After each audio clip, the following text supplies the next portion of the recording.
Hello everyone, good morning.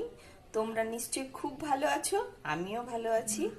তো আজকে তোমাদের একটা কচুরলতির রেসিপি, একটা নতুন রেসিপি তোমাদের সাথে শেয়ার করব। এটা আমার শ্বশুর বাড়ির রান্না। বাপের বাড়িতে আমি এটা কখনো খাইনি, এটা আমি শ্বশুর বাড়িতে এসেই খেয়েছি এবং ভীষণ টেস্টি, সুস্বাদু। সেটা হচ্ছে কচুরলতির পাতুরি, কলা পাতায়। এবার প্রথমে দেখো, আমি এই কলা পাতাটা নিয়েছি। কলা পাতাটাতে না সুন্দর করে একটু তেল মাখিয়ে নিই, কারণ কি, যাতে কচুরলতিটা লেগে না যায়। তার মধ্যে দেখো, এই দেখো কচুরলতি দিয়েছি, এর সাথে ছোট ছোট কুমড়ো কেটে দিয়েছি, বেশ মিষ্টি মিষ্টি লাগবে। এই যে কুমড়ো আছে, কচুরলতি আছে, এই যে পেঁয়াজ কুচি আছে, আর কাঁচা লঙ্কা কুচি আছে, আর আছে হলো একটু সর্ষে বাটা সামান্য।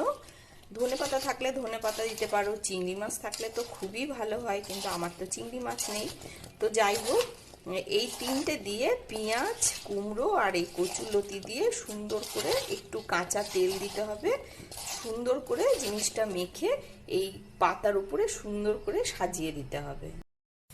এই দেখো, এই কলা পাতার মধ্যে দিয়ে একটা কড়াইয়ের মধ্যে দিয়ে দিলাম, আর গ্যাসটা সব সময় কমেতেই চলবে। যতক্ষণ পর্যন্ত এটা হবে ততক্ষণ কিন্তু গ্যাসটা কমানোই থাকবে।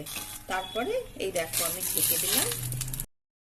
এই দেখো, আমি কড়াই থেকে নামিয়ে একটা থালার উপরে এটা রাখলাম।